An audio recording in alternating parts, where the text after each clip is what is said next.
Inequality में एक class हम ले चुके हैं, आज ये दूसरी क्लास है। तो इसमें हमें कुछ और चीज़ों को देखना है। असल में सिर्फ हमने इसका बेसिक देखा था। तो ये जो हम पढ़ रहे हैं वो टॉपिक कौन सा है? इनइक्वलिटी।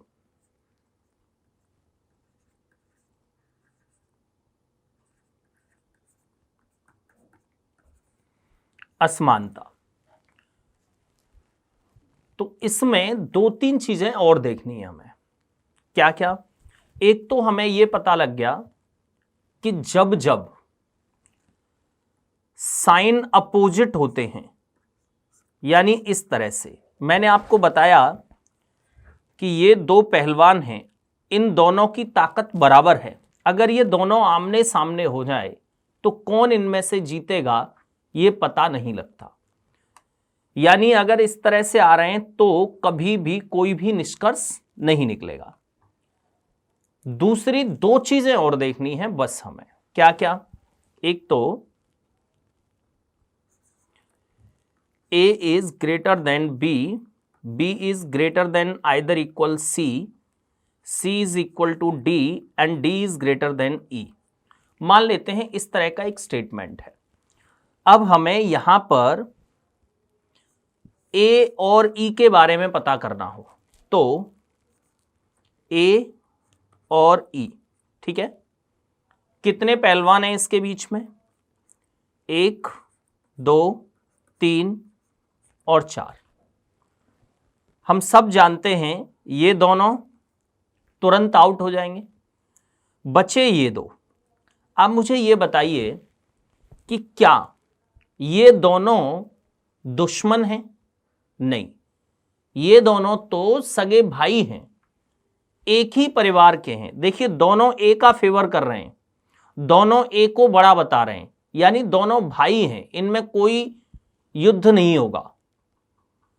बेसिकली अगर देखा जाए तो ये जो सेकंड वाला है ये भी फेवर कर रहा है ए का, यानी ये भी इसी घर का सदस्य है।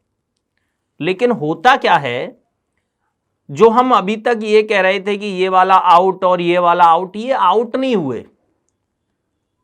आप एक दूसरे क्वेश्चन में देखिए, जैसे a is greater than b and b is greater than either equal c and c is equal to d, then a और d की अगर हम बात करते हैं तो एक ये है, एक ये है और एक ये है।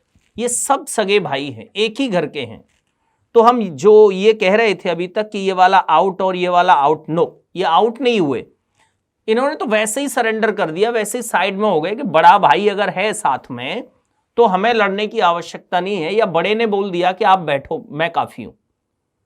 जैसे एक प्रसंग याद आ रहा है मुझे कि जब जनक ने जितने योद्धा सीता स्वयंवर में थे उन सबको जब ललकारा कि धरती जो है वो वीरों से हीन हो गई है, तो लक्ष्मण तुरंत खड़े हो गए, लेकिन राम ने उन्हें बिठा दिया कि तुम बैठो, मेरा नंबर है।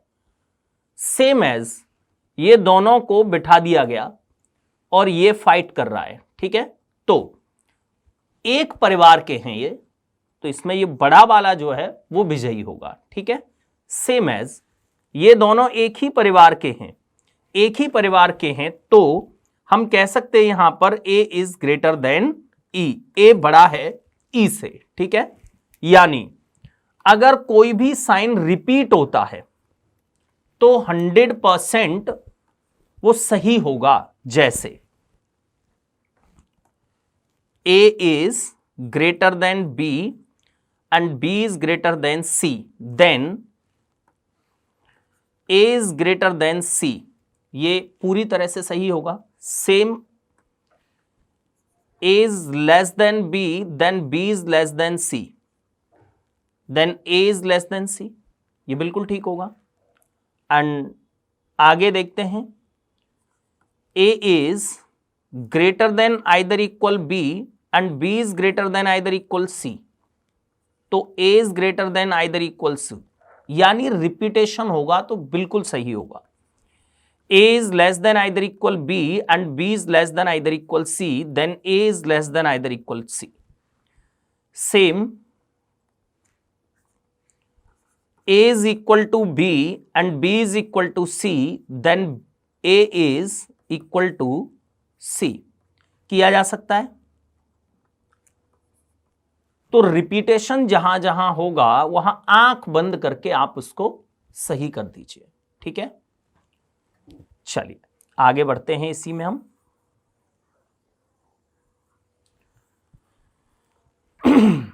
अभी तक हम अपोजिट की बात कर रहे थे लेकिन प्रॉपर नहीं की हमने, तो अपोजिट का जो मैटर है उसको प्रॉपर देखिए आप।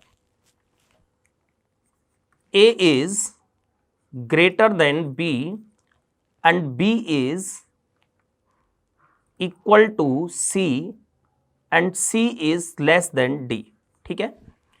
ऐसे देखा हमने तो A और D के बीच में कितने हैं? 3 हैं, 1 2 और 3, ठीक है। ये वाला आउट, ओके। अब ये 2 बचते हैं। इन दोनों की अगर हम बात करें तो दोनों एक दूसरे के विपरीत हैं, यानी ए बड़ा है और ये कह रहा है ए छोटा है। दोनों में फाइट हो रही है और दोनों में बराबर ताकत है, तो कोई निष्कर्ष नहीं निकलेगा। यानी आपको अगर इस तरह से दिया जाए A is greater than B and B is less than C, then A और सी के बीच में कुछ भी नहीं कहा जा सकता। तो यहां सी एंड डी यानी कांट बी डिटरमाइंड, ठीक है। तो अपोजिट साइन जब जब होंगे तो कोई निष्कर्ष नहीं निकलेगा। लेकिन ये अपोजिट साइन की सीमा क्या है, कितने अपोजिट हो सकते हैं, वो सब देखने चाहिए हमें। जैसे A is greater than B, B is less than either equal C and C is greater than either equal D। अब अगर हम A और छोटा कर लेते हैं, इतने में ही देख लेते हैं, ठीक है। अब अगर हम A और C के बारे में बात करते हैं तो A और C के बीच में सिर्फ 2 साइन हमें दिख रहे हैं। कौन से 2 साइन दिख रहे हैं? ग्रेटर देन और लेस देन आइदर इक्वल, ठीक है। अब देखिए यहां पर आप सोच रहे होंगे कि ये वाला छोटा पहलवान है तो आउट हो जाएगा। नो, आप देखिए जब इस तरह से आते हैं, यानी इस तरह से जब हमें दिखते हैं तो ये दोनों एक ही परिवार के हैं, दोनों किसी इधर वाले का फेवर कर रहे हैं। देखिए तो ये सरेंडर कर देता है छोटा वाला, लेकिन ये दूसरे परिवार का है और दुश्मन है। पाकिस्तान बहुत छोटा है हिंदुस्तान के आगे, लेकिन सरेंडर नहीं किया उसने आज तक। वो बीच में हरकतें करता ही रहता है। तो यहां पर भी ये भले ही छोटा है लेकिन सरेंडर नहीं करेगा, यानी दुश्मन है वो। ये ए को बड़ा बता रहा है और ये कह रहा है सी या तो बड़ा है या बराबर है, यानी ये उतनी ताकत के साथ तो नहीं कह रहा, लेकिन ताकत है इसमें फिर भी। बेसिकली ये भी अपोजिट ही होते हैं। अब ये अपोजिट होते हैं, ये कैसे कहा जाए? तो देखिए ए और सी के बीच में एक साइन तो ये है ही, दूसरा ये जो है वो क्या कह रहा है? या तो सी बराबर है या छोटा है। अगर हम यहां बराबर लगा देते हैं तब तो ठीक है, तो ए बड़ा हो गया। लेकिन क्या बराबर कंफर्म है या नहीं? छोटा भी हो सकता है। ए इज लेस देन सी। अब देखिए अगर ये वाला साइन और ये वाला साइन होता है तो प्रॉपर अपोजिट हो गए। अब मुझे सिर्फ ये बताइए कि यहां पर इन दोनों में से कौन सा साइन आएगा? पता नहीं, कोई भी हो सकता है। जब कोई भी हो सकता है तो अपोजिट भी हो सकते हैं, यानी ऐसी कंडीशन में भी हमारा आंसर फिर से वही होगा, ज्ञात नहीं किया जा सकता। तो अपोजिट की रेंज हमें समझ में आ गई। चाहे पहलवान छोटा हो चाहे बड़ा हो, सिंपल सी बात, आपको एक ही चीज देखनी है, दुश्मन होना चाहिए। यानी विपक्ष वाला होना चाहिए, वो फाइट करेगा ही करेगा, सरेंडर नहीं करेगा। तो अपोजिट क्या क्या होते हैं?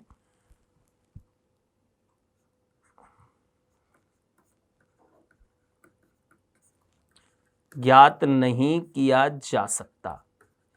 कौन सी कंडीशन में ज्ञात नहीं हो सकता? जब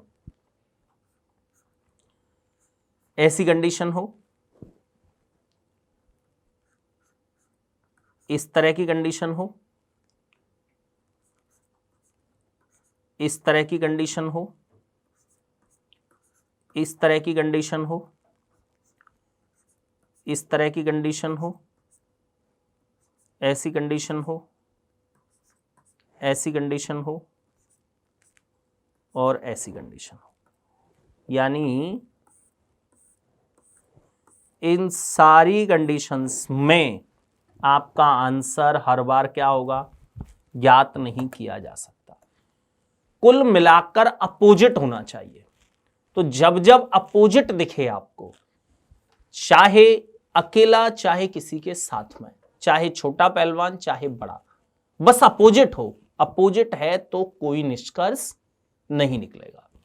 यानी आंख बंद करके हम आंसर दे सकते हैं। जैसे अब हमें एक क्वेश्चन मिल गया, A is greater than either equal B and B is equal to C and C is less than D, then A और D की अगर हम बात करें, किसकी?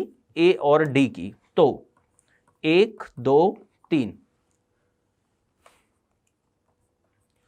तो ये बीच वाला तो आउट। ये दोनों को देखिए जरा, दोनों एक ही परिवार के हैं या दुश्मन हैं? दुश्मन है। दुश्मन है तो हमारा आंसर C एंड D। ठीक है, समझ में आया कि आपको? अपोजिट यानी अपोजिट, चाहे छोटा चाहे बड़ा। ठीक है, चलिए अब देखते हैं इसमें क्वेश्चंस किस तरह के आते हैं। मूलतः असली समस्याएं तो सीखने के बाद स्टार्ट होती हैं। जब तक हम सीख रहे होते हैं तब तक समस्याएं स्टार्ट नहीं होती, सीखने के बाद ही होती है असली समस्याएं तो स्टार्ट। तो अब देखिए इसमें और क्या क्या कैसे पूछेगा आपसे। आपको एक स्टेटमेंट दिया जा रहा है यहां पर, A is greater than B, B is greater than either equal C, C is equal to D, या इसको थोड़ा सा चेंज कर लेता हूं मैं, B is greater than either equal C, C is equal to D and D is greater than E। ठीक है, चलिए इस तरह से लिख लिया। तो आपसे पूछा जा रहा है first greater than either equal D and second E is greater then C। बहुत सिंपल से क्वेश्चन पूछे मैंने आपसे। तो सेकंड हम बता सकते हैं आप A और D। A और D की अगर बात करते हैं तो एक साइन, दूसरा और तीसरा, ये आउट तो ये निकलेगा, यानी A is greater than D निकलेगा। और ये कह रहा है A बड़ा या बराबर है, जबकि हमारा निष्कर्ष निकल रहा है सिर्फ A बड़ा है, कंफर्म पता है A बड़ा है। तो ये वाला कैसा हो जाएगा? गलत हो जाएगा। सेकंड वाले को देखिए, E और C, सिर्फ E और C, C और E, इनके बीच में एक और दो, ये आउट, तो C is less then E और E is greater then C। ठीक होगा, तो E is greater then C, बिल्कुल प्रॉपर समझ में आ रहा है हमें। ठीक, इसी तरह से अब हम और थोड़े से अच्छे क्वेश्चंस की तरफ चलते हैं। अब जैसे हमें पूछ लिया गया A is greater than B, B is equal to C, C is greater than either equal D and D is equal to E। ठीक है, अब आपसे कंक्लूजन्स पूछे जा रहे हैं। First, B is greater than D and second is C is equal to E। ठीक है, बताइए यहां पर क्या निष्कर्ष निकल रहा है? क्या दोनों सही हैं? क्या दोनों में से कोई एक है या दोनों गलत हैं? किस तरह का हमारा निष्कर्ष निकलेगा वो हमें बताना है। तो देखिए, B और D, B और D की अगर हम बात करते हैं तो B बड़ा है D से, ये कंफर्म नहीं है, क्योंकि B बड़ा या बराबर है। B बड़ा या B और D के बीच में एक ये है और एक ये है, ये आउट। तो B या तो बड़ा है या बराबर है D के। ठीक है, सेम है C और E। C और E की अगर हम बात करते हैं तो ये C और ये E greater than either equal and equal. तो C और E के बीच में भी क्या निकल रहा है? C या तो बड़ा है या बराबर है, यानी कैसा हो जाएगा? ये भी गलत हो जाएगा, दोनों ही गलत होंगे। लेकिन इन दोनों को जब कंबाइंड रूप से देखा जाए तो दोनों में से कोई एक सही होगा। कैसे सही होगा वो समझिए, थोड़ा सा बारीकी से देखिए, थोड़ा सा बारीकी से। B बराबर C और D बराबर E, मैं इधर ही लिख लेता हूं, D बराबर E। इनको रिप्लेस किया जा सकता है क्या? B और C बराबर है तो C की जगह B को रख लो या B की जगह C को रख लो। सेम एज D और E इक्वल हैं तो कहीं भी। तो पहला वाला जो निष्कर्ष है, पहला वाला निष्कर्ष B और D, इसको देखिए, B बड़ा है D से। ठीक है, एंड सेकंड वाले को हम चेंज कर लेते हैं। B और C जब बराबर है तो इस C की जगह हम क्या रख सकते हैं? B रख सकते हैं। और E और D जब बराबर हैं तो इस E की जगह पर हम क्या रख सकते हैं? D रख सकते हैं। और इसमें क्या कह रहा है? वो बराबर हैं, इक्वल हैं। तो ये निकल कर क्या आया हमारे लिए? या तो B बड़ा है या B बराबर है D के। और जब हम B और D के बारे में बात कर रहे हैं तो B is equal to C and C is greater than either equal D, then B और E की अगर B और D की अगर बात की जाए तो B और D की अगर बात की जाए तो हमारा निष्कर्ष भी यही निकल रहा है, या तो B बड़ा है या B बराबर है D से। यहां एक बार कह रहा है B बड़ा है, एक बार कह रहा है B बराबर है D के, यानी हमें समझ में आ गया आइदर या ईदर, फर्स्ट और सेकंड। या तो फर्स्ट वाला फॉलो कर रहा है या सेकंड वाला, दोनों में से कोई एक सही है। यानी एक एक से ये दोनों गलत हैं, लेकिन जब हम इनको कंबाइंड रूप से देख रहे हैं तो दोनों में से कोई एक निश्चित रूप से सही होगा। ठीक है, चलिए अब देखिए इसमें और किस तरह के क्वेश्चन आते हैं।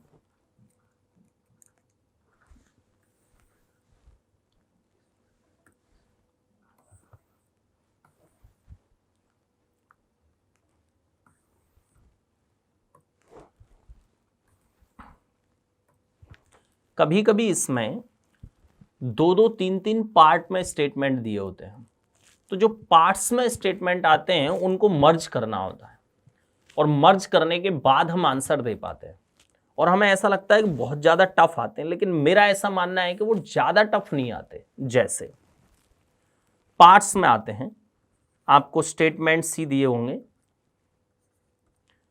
ए is greater than B, B is greater than either equal C and C is greater than D and second. एक अलग दिया होगा C is greater than either equal P and P is greater than Q, ठीक है, ऐसे दिया है और आपसे पूछा जा रहा है फर्स्ट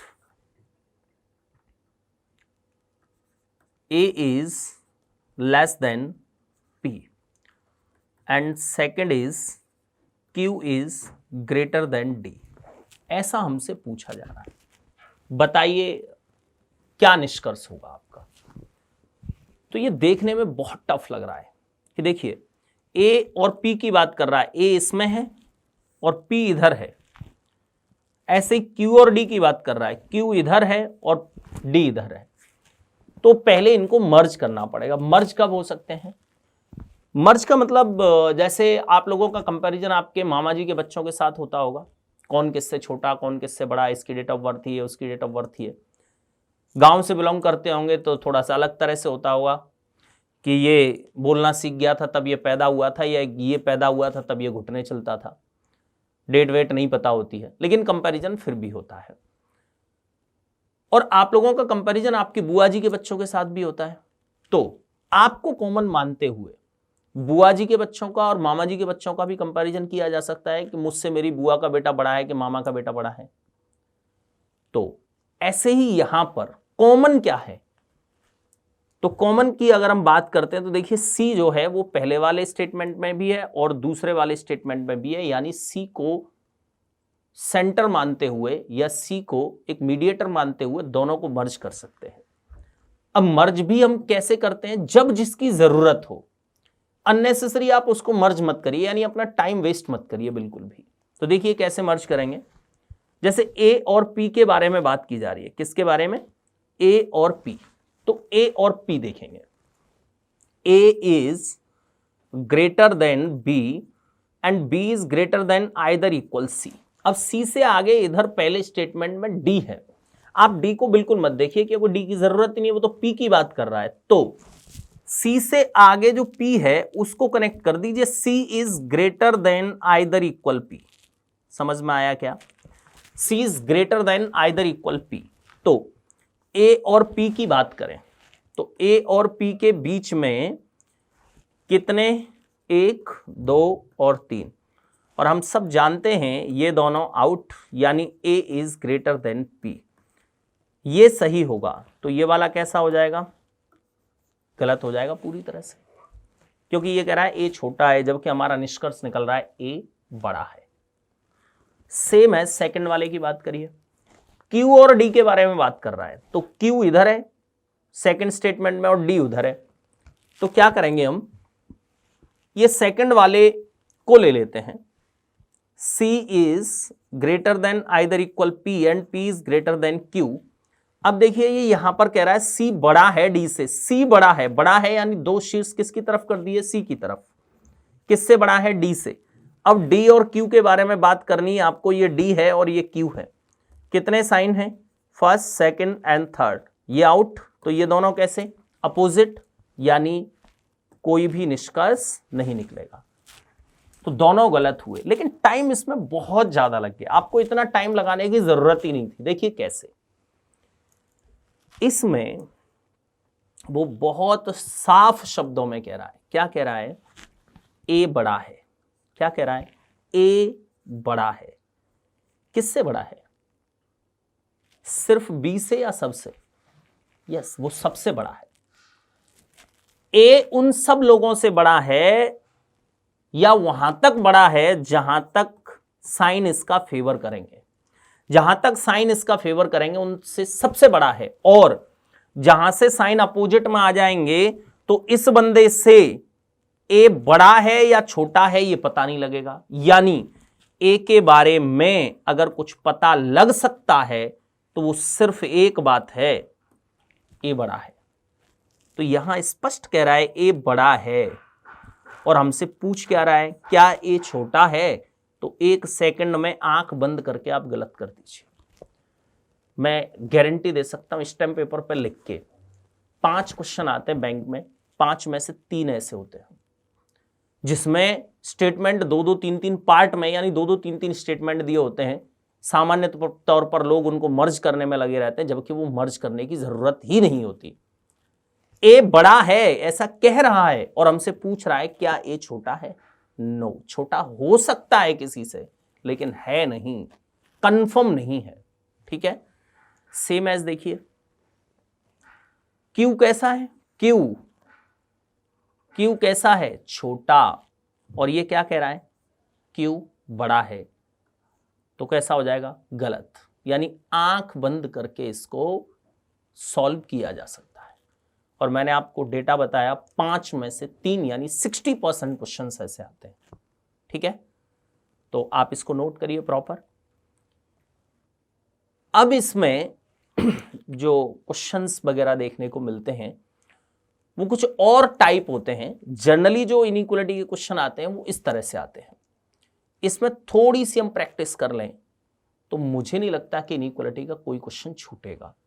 सारे क्वेश्चंस प्रॉपर सॉल्व होते हैं। अब इसमें कोडिंग लैंग्वेज में भी क्वेश्चन आ जाते हैं, तो वो कोडिंग लैंग्वेज का भी 1-2 क्वेश्चन हम देख लेते हैं कि कोडिंग लैंग्वेज में किस तरह से आते हैं। ठीक है, चलिए कोडिंग लैंग्वेज के क्वेश्चन देख लेते हैं। इसमें उसमें क्या कहता है? वो एक डेटा देता है, इस तरह का एक डेटा दे देता है जिसमें लिखता है वो $B का अर्थ है, मैं इधर ही लिख लेता हूं स्टार्टिंग से। चलिए कोडिंग लैंग्वेज में किस तरह से क्वेश्चन पूछता है, तो इसमें एक डेटा दिया होता है $B का अर्थ है A B से बड़ा नहीं है।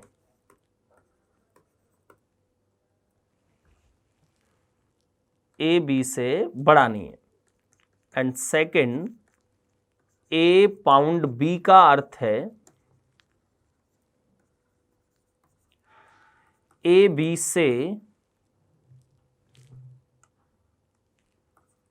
से न तो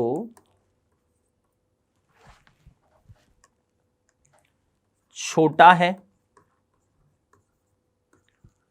और न बराबर। ठीक है, A B से न तो छोटा है और न बराबर। And third, A yen B का अर्थ है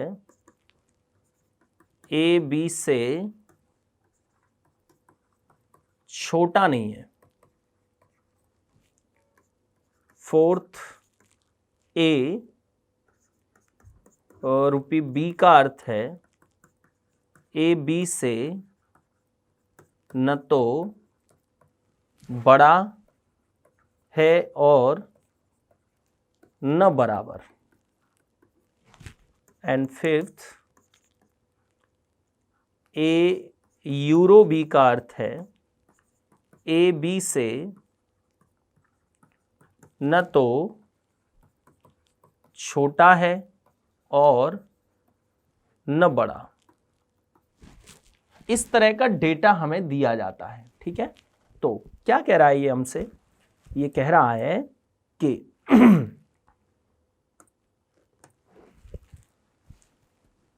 डॉलर का मतलब है, डॉलर का जो मतलब है वो क्या है? A B से बड़ा नहीं है। बड़ा नहीं है यानी छोटा भी हो सकता है और बराबर भी हो सकता है। ठीक है,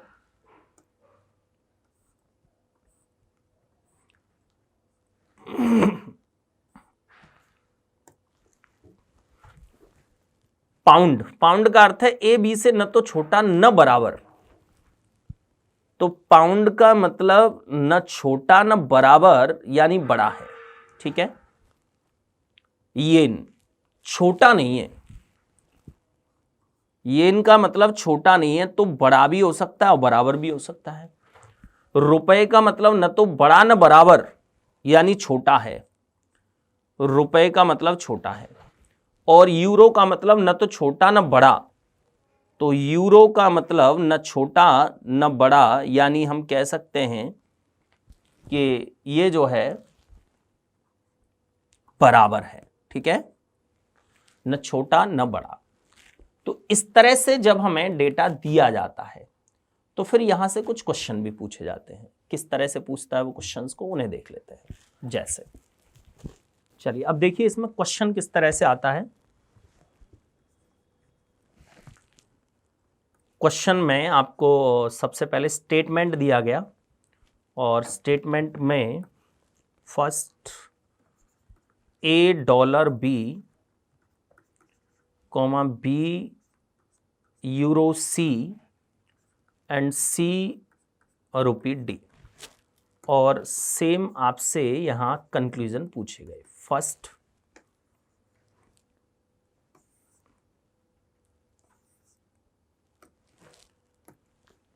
कंक्लूजन यहां से पूछे गए आपसे, फर्स्ट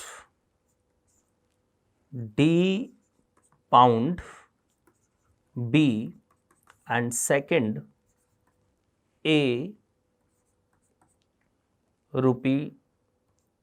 ₹D, ठीक है। अब आपको ये देखना है कि इनमें कौन सा सही कौन सा गलत, यानी हमारा आंसर क्या है।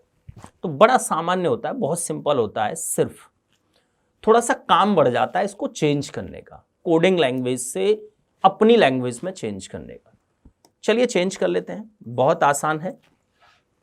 $B, डॉलर का मतलब क्या है, ये हमने थोड़ा सा शॉर्ट कर लिया था साइड में, तो डॉलर का मतलब हमें पता लग रहा है लेस देन आइदर इक्वल। तो A is less than either equal B and B यूरो का मतलब क्या है, इक्वल, यानी B is equal to C रुपए का मतलब क्या है, less than, C is less than D। और हमसे पूछा क्या जा रहा है, हमसे पूछा जा रहा है क्या D पाउंड का मतलब है ग्रेटर देन, D बड़ा है B से और इसका मतलब है लेस देन, क्या A छोटा है D से। तो देख लीजिए D और B की बात कर रहा है वो, तो D और B, ये B है और ये D है। पहले क्वेश्चन की बात कर रहा हूं मैं आपसे, पहले कंक्लूजन की। इन दोनों के बीच में एक ये है और एक ये है, ये आउट, यानी हमारा रिजल्ट हुआ B छोटा है D से। B छोटा है तो D कैसा है, बड़ा है, तो पहला वाला 100% सही है। सेकंड वाले की बात करिए, A और D, तो A और D यानी सबको देखना है, A और D, तो बीच में कितने हैं, देखिए 1 2 और 3, ये आउट, यानी हमारा रिजल्ट हुआ A is less than D और D is greater then A। तो देखिए इसमें क्या पूछ रहा है वो, क्या A छोटा है, यस A छोटा है, तो दूसरा वाला भी कैसा हुआ, सही हुआ। यानी हम इस तरह के क्वेश्चंस को बहुत आराम से कर लेते हैं। बस इसको फास्ट कैसे करना है उसके लिए थोड़ी सी प्रैक्टिस करिए, और मैंने आपको बताया सबसे ज्यादा वो 60% वाले पार्ट को याद रखिए कि अगर वो हमसे पूछ रहा है कि क्या A बड़ा है और हमें दिया है कि A छोटा है, तो आंख बंद करके आप उसको गलत कर दीजिए, वो कभी भी सही नहीं होगा, ठीक है। चलिए तो आगे अभी इसका कुछ और अलग पार्ट है, उसको अगले लेक्चर में देखते हैं। आज के लिए इतना ही, चलिए, थैंक यू।